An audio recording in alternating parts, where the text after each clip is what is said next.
有古斯塔沃的面子在，卢卡斯很快也收拾好自己的私人物品，在放风快要结束的时候，搬到了叶晨所在的牢房。当古斯塔沃来到叶晨牢房的时候，脱口而出的第一句话便是：卧槽，叶先生，你们牢房怎么这么干净？一众狱友不由得面面相觑，想起今日打扫卫生的痛苦，一个个还都历历在目。叶晨此时微微一笑，开口道：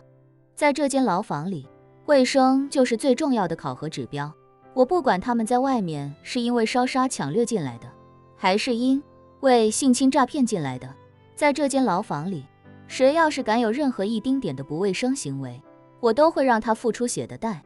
价。说着，叶晨看向古斯塔沃，严肃道：你也一样。古斯塔沃不敢有任何忤逆，慌忙保证道：叶先生尽管放心，我一定严格执行您的一切指示。对古斯塔沃来说，眼下想活命就得靠叶晨，这种情况下，他可不敢在叶晨面前有半分装逼。眼见叶晨的牢房除了干净之外，其他的都很简陋，他便立刻殷勤地对叶晨说道：叶先生，我今天晚上在布鲁斯·维恩斯坦身上至少花了20万美金，是，这家伙欠我一个人情，你要是有什么需要的，尽管向他提，他肯定不敢多说半个字。叶晨好奇地问道：你今晚呢？2个世界小姐要20万美金吗？古斯塔沃肉疼地说道：2个人都是专门坐飞机过来的，每一个一晚上都要几万美金，房间又的几万美金，再加上头等舱机票之类的，20万美金都是保守估计。说着，古斯塔沃骂骂咧咧地说道：布鲁斯·维恩斯坦其实就是一个小角色，只是咱们刚好进了他的管辖范围内，以他的段位，根本就不配享受这么高端的服务。今天晚上他算是撞了大运了。叶晨笑着说道：我看未必，虽然美女是很贵，但是她很有可能无福消受了。是吗？古斯塔沃好奇地问道。叶先生，您为什么这么说？叶晨看着古斯塔沃，笑道：用不了多久，布鲁斯·维恩斯坦会遭遇他这辈子最黑暗的一个晚上，他一定会像无头苍蝇一样在纽约各处碰壁，最后万般无奈来求我帮忙。古斯塔沃不解地问道：他去玩2个女人，还有什么事情是需要您帮忙的呢？叶晨故作神秘地笑道：等等你就知道了。说罢，叶晨来到自己的床上躺了下来，顺手掏出手机，将手机开机，在微信上将自己的大概情况告诉了陈兆忠，随后便开始耐心地等待起点狱长布鲁斯·维恩斯坦的召唤。而此时，布鲁斯·维恩斯坦刚刚抵达位于纽约市中心的安曼酒店，这里是曼哈顿的中心，也是全纽约价格最高的酒店。而古斯塔沃今晚在这里预留的，还是整个酒店最贵的总统套房，1个晚上的房费就要几万美金。原本古斯塔沃是打算今晚在这里好好放纵一番，可没想到这一切都便宜了布鲁斯·维恩斯坦。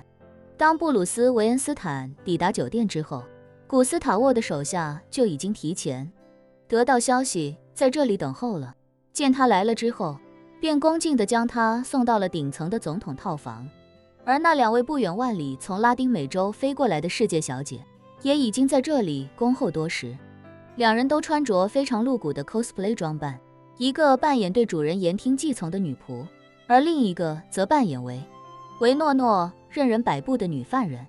当布鲁斯·维恩斯坦进门的那一刻，2人便立刻围了上来。那女仆用酥媚入骨的声音说道：尊敬的主人，您回来了。而那女犯人则声音略带紧张的说道：点狱长大人，您回来了。2人的这番表现立刻就让布鲁斯·维恩斯坦感觉到血脉喷张。他虽然也是见多识广的情场老手了，但还从未在如此高质量的场子里体验过。此时眼前的2位美女无与伦比，身处的总统套房也是奢华至极，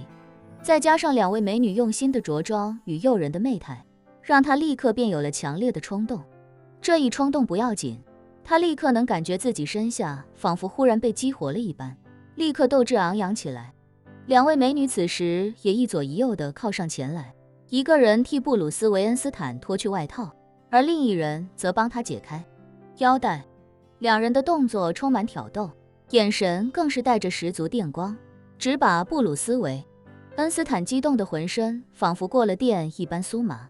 他此刻再也按捺不住，3下5除2便将自己的衣服脱了个一干二净，那雄风高涨的模样，让两个见多吃多的美女也是啧啧称奇。布鲁斯·韦恩斯坦也被自己今天远超平时的状态惊住了。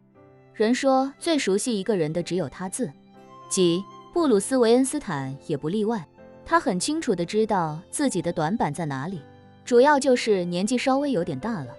那方面的能力大打折扣，就像是一台有些年头的老爷车，也不是不能发动，只是发动起来比较麻烦。老化的启动电机带着已经松弛的皮带，要费点功夫才能打着火，而且也不是打着火之后就能立刻踩油门加速。冷车启动的时候，还需要先停在原地，慢慢维持发动机的运转，等到水温慢慢上来，机油也润滑开了之后，才能够真正挂档启动。可是今天的情况完全不一样，今天他感觉自己就像是从破旧的老爷车一下子就升级成了最顶尖的新能源。之前还点火困难，而且还要原地热车，现在直接连点火的步骤都省略了，轻轻一脚就能踹出1000匹的超强动力，0-100加速甚至连1秒钟都不用。布鲁斯·韦恩斯坦也知道，这明显就不是自己该有的实力，就算自己18岁的时候也没有这种澎湃动力。不过眼下有2个火辣性感的大美女正等着自己尽情驰骋，所以他也顾不得多想，搂着2个女人便笑着问她们：美女们，最大的卧室在哪？快带我过去。2个女人一人牵着他的一只手，十分暧昧地将他带到了这个总统套房的主卧。可就在布鲁斯·韦恩斯坦刚把脚埋进房间的那一刻，他便忽然感觉身下一阵剧痛，低头一看，自己最熟悉的亲密战友此时已经变得完全认不出来了。一旁的女仆也察觉到了异常，低头一看，吓得连连后退，嘴里不由得自言自语道：这还是人吗？另一个女犯人也吓傻了，一边后退一边摆手说道：我怕我承受不了，要不我还是把钱退给你们吧。布鲁斯·韦恩斯坦此时脸色已经变得一片铁青，倒不是因为生气，而是那里时在疼得要命，感觉随时随地都要爆炸一般。那种剧痛是他这辈子也不曾体会过的，每一刻每一秒都刻骨铭心。这时那女仆忍不住提醒道：点狱长先生，您确定不需要干预一下吗？他看起来好像快要组织坏死了。